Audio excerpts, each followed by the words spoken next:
মৌত কারো কাছে মিস কল দিয়ে আসে না। দুনিয়ার কোনো ব্যক্তিত্ব নাই, একজন ব্যক্তিত্ব ছিলেন, মৃত্যু যার কাছে পয়লা আসতে হয়েছে। আল্লাহ নিজে বলছেন মালাকুল মৌতকে, বন্ধুর কাছে যাবে, অনুমতি দিলে ঢুকবে, নাইলে ঢুকবে না। অনুমতি নিয়ে বুকে হাত রাখবে, নাইলে রাখবে না। আমার বন্ধুর অনুমতি ছাড়া হাত রাখবে না বুকে। একজনই দুনিয়াতে ব্যক্তিত্ব ছিল যার কাছে অনুমতি নিয়ে আসছে, কারো কাছে আজ পর্যন্ত অনুমতি নিয়ে আসে আর আসবেও না। সত্য এটাই। এই জন্য আসেন, ওই জান্নাত, এটাই আমাদের ছোট জীবনটার উদ্দেশ্য। এই জন্যই আল্লাহ ডেলি ডাকে, 5 বেলা ডাকে, গ্যারান্টি দিয়া ডাকে, সিল লাগা ডাকে। ইদা সালুহা সালুহা সাইরুল আমাল। 5 ওয়াক্ত নামাজ যদি এই উম্মত কমপ্লিট করে দেখাইতে পারে, আল্লাহ আমাদের নবীজির সাথে ওয়াদা করছেন, আমিও আপনার উম্মতের জীবনকে কমপ্লিট করে রেখে দিব। মানুষ তার নাম খুব পছন্দ করে, নিজের নামের। কারণ দেখবেন কাগজ আর কলম পাইলে সবাই নিজের নাম লেখে, খালি নিজের নামের সিগনেচার দেয়, আসরা নাই।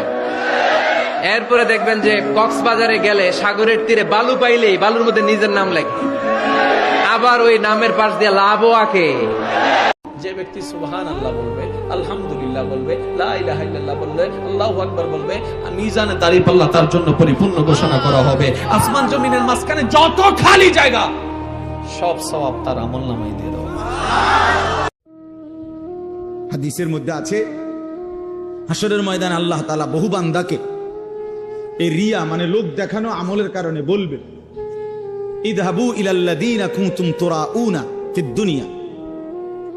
দুনিয়াতে যাদেরকে দেখাবার জন্য করেছিলে, এখন তারা হাসরের মাঠে আছে।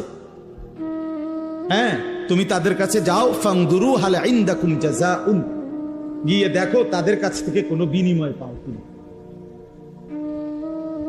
তুমি যাদেরকে দেখাইবার জন্য করছিলা, তারা আছে এখন হাসরের মাঠে, যাও ওদের কাছে গিয়ে তোমার কর্মের বিনিময় যাদেরকে দেখাইবার জন্য করছিলা ওদের থেকে নাও।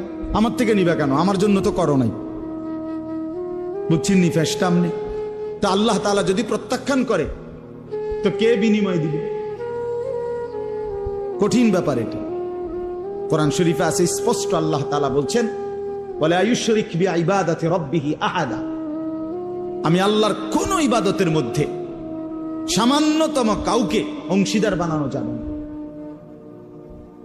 বানানো যাবে। একটা মাহফিল করমু এরুম বক্তা আনমু দরকার